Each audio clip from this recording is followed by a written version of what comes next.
Isang maaliwalas pong umaga, ang pambungad ng Mangkelos TV ng inyong lingkod, May 24, 2024, Biyernes, para muling ihatid sa inyo aking mga giya sa araw na to, kung saan meron pong 7 pangarera na naman at magsisimula po ng alas 5 ng hapon, tulad ng kinagawaan.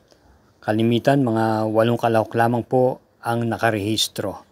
Sa putong pong ito, di na rin po tayo magpapaligoy-ligoy pa, kaya samahan nyo na rin po ako. Halina po! Karera numero 1, isang 3-year-old and above maiden race. Start ng winner take all, races 1 to 7. Post time is 5 o'clock p.m.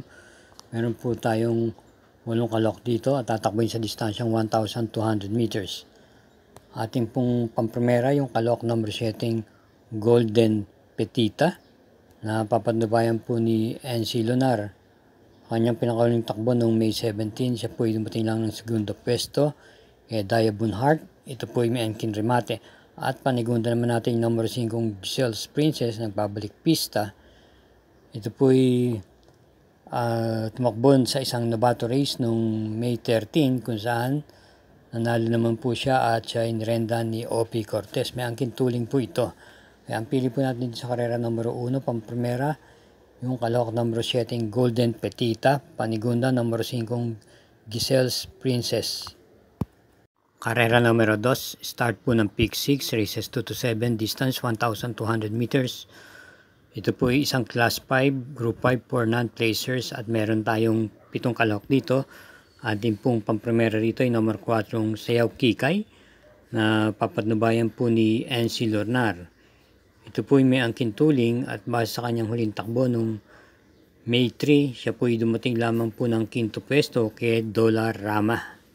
At naman pong panigunda rito ay number 5, Jumbo, na bagamat pampito lang dumating noong May 3 kay Queensland, siya po ay meron mang preba kung saan na segunda pwesto po siya noong March 26 kay Golden Buzzer.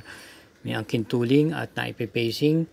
At ito ay muling rerenda ni MR Elios. Panersera po natin dito yung derimating numero 3, Navy Cat, na nakwarto pwesto lamang noong April 26 kay Lighting Bolt.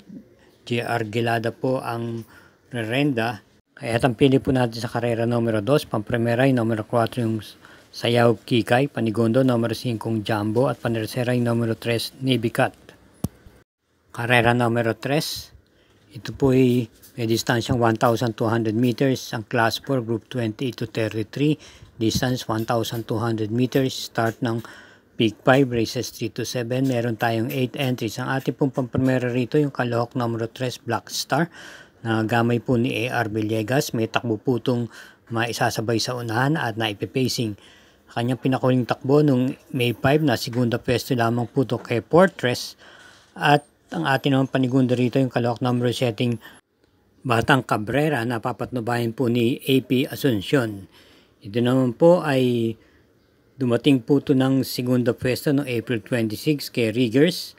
May angkin tuling at pwede rin naman po itong i-pacing lamang. Meron po itong naitalang panalo noong February 14 kung saan tinalo niya po si Orange Bell at Full Combat Order. Kaya para sa karera numero 3, ang ating pamprimera ay yung kalahok numero 3, Black Star, panigundo yung numero 7, Batang Cabrera. Karera numero 4, ito po ay may distansyang 1,200 meters, ang Class 5, Split Group 6 to 10, at start po ng Peak 4, races 4 to 7, may 8 entries dito. First choice natin dito yung kalahok numero 6, Dugong Bughaw, na muling rerendahan po ng nakakagamay sa kanyang hineteng si C.S. Pare Jr. Bagamat hindi po gaano maganda ang kanyang kinilos nung May 3, siya po ay dumating lamang po ng pangwalo kay Isla Puting Bato, na ipipacing po at pwede rin po itong iuna sa harapan. Meron naman po itong magandang itinakbo ng pinakahuling takbo niya nung May 17. Kailan lang, kung saan na segundo pwesto ng po siya kay La Republica. At naman pong panigundo rito yung kalahok numero 5, Oktubre 14, na may pacing at nairerimate na 5th pwesto nung May 4 kay Don Lucas. At ito'y may magandang preba kung babalikan natin ng mga nakaraang buwan, lalo nung buwan ng Pebrero, kung saan noong February 8 at February 16, siya po'y kapwa may naitalang panalo sa mga araw na yon. Kaya muli, ang pili po natin dito sa karera number 4, Pampromera, numero 6, Dugong Bugaw, Panigunda, numero 5, Oktubre 14. Isang munting paalala lang po para sa ating mga taga-subaybay at sa sambayan karerista. Para sa karagdagang update po at mga giya, wag po natin kalilimutan, kaugaliin, i-click ang subscribe button, paki-share na rin po, at gayon din po, i-click ang like button. Salamat po. Karera numero 5, may distansyang 1,200 meters, isang class 5, split group 5 for placers at meron 8 entries po. Ang ating pong first choice, yung kalok numero 4, Queen Margot, nababanubayan po ni JB Guerra. Bagamat itong mga nakahuling takbo, siya po ay pang-8 dumating nung May 3 kay Charce, at bukod doon yung mga nagdaan takbo niya, siya po ay hindi po nasa titimbang. Pero kung atin pong iisahin ng mga kanyang tinakbo ng mga nakalipas na buwan at babalikan natin kung ano ang kanyang ikinilos, maganda naman po ang kanyang mga itinakbo. Meron po siyang panalo noong February 23 kung saan tinalo niya po si Happy Maggie at Rise Up. At sa pagkakataon nga po ito, binalik po ang renda sa kay JB Guerra. Ito po ay may angkin remate at naipapacing din po. At panigunda naman natin dito yung numero 8 Noir na isang derimate. Same rider pa rin po, BJB Galleta po ang rerenda. At ganoon din po, hindi po siya na-replace nitong mga nakarang huling takbo niya. Kung saan, noong April 26, siya po ay dumating lang po ng 5th pwesto kay Make a Difference. At meron naman po siyang magandang tinakbo at naipanalo nung buwan pa po ng January 19 kung saan tinalo niya po si Sky Lover at Galloping Ghost. Kaya dito muli para sa karera numero 5 ang ating pampremera numero 4 Queen Margot, panigunda numero 8 Noir. Karera numero 6 penultimate race, distance 1,200 meters. Ito po ay isang class 4 group 16 to 21 split.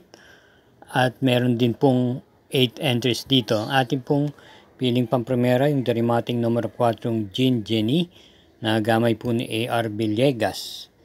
Ito naman po ay dumating po ng segundo pwesto noong May 4 kay Don Lucas, isang derimate. At kung babalikan natin ang isa-isay ng kanyang tinakbo nitong buwan ng Mayo at Abril, maganda naman po, parati po siyang in the money o nasa timbangan. At ang atin namang panigunda rito yung numero 1 Hinebra na nagbabalik pista. Alam naman natin na ito may angkin tuling na kung wala pong maghahabol dito, maaari po itong makatapos sa karerang ito. Ito naman po ay na-tersera pwesto nung January 28 pa po sa kabayong nanalong Money for Gabriel at na segundong Take a Chance. Muling rerendahan po ni CP Henson. At panersera po natin yung numero 8 yung Autumn Shower ni Dan L. Camaniero na may angkin din naman pumbuti, lalo na po kung ganar ito sa labanan. Kaya muli, ang pili po natin sa karera numero 6, pampremera numero 4 Jean Jenny, panigundo numero 1 Hinebra, at panersera yung numero 8 Autumn Shower. Karera numero 7, last daily double. Paratingan po ito ng winner take all, pick 6, pick 5 at pick 4. Ito po ay may distansyang 1,200 meters, ang class 5, group 11 to 15 split with 8 entries. Ang ating pong first choice, yung kalawak number 4 O Ruti, na maganda po ang kanyang pinapakita, yung managdaan huling laban niya. Ang pinakahuli ay nung April 24 kung saan nanalo po siya at tinalo niya si My Dad Bogart at Bonnie Avenue. Bukod doon, ito po ay may takbo bago ron kung saan siya po ay natimbang ng tersera pwesto. Ito po ay naipipacing at pwede rin naman po itong irimate. At ang ganagandahan po dito, may pangalawang galit po ito. Ang atin naman pong panigunda rito yung kalahok numero 3, Meghan Maxine, na sa pagkakataon ito po ay kinambyo na po kay CP Henson Anrenda. Na kwarto pwesto noong May 3 kay Isla Putimbato. At ito po ay may preba rin pong dumating po ito ng segundo pwesto noong April 19 kay Southernman. At may naitalang panalo noong April 7 kung saan tinalo niya po si Bontay Shore at Boss Nova. Ito po yung naipipacing at pwede rin ang putong iparimate. Ating panersera rito ay yung kalahok numero 5 Oradas Gray ni KB Abobo. Maganda po ang kanyang ikinilos nung pinakahuling takbo niya nung May 3 kung saan nasigunda pwesto po ito kay Isla Putimbato. Ito po'y may angkin remate at pwede na rin po itong isunod-sunod. Kaya ang pili po natin dito sa karera numero 7, pamprimera numero 4 Oruti. Panigundo yung numero 3 Mighan Maxine at panersera yung numero 5 Oradas Gray. Thank you again for watching mga katrokis at sambayanan karirista. Dumating na lang po tayo sa puntong ito na tayo kailangan maghiwa-hiwalay. Magkita-kits na lang po mo tayo sa pagbalik ng pangarera sa araw ng Sabado at Linggo, May 25 and 26. Iingat po at hinay-hinay lang po sa ating paglilibang and good luck.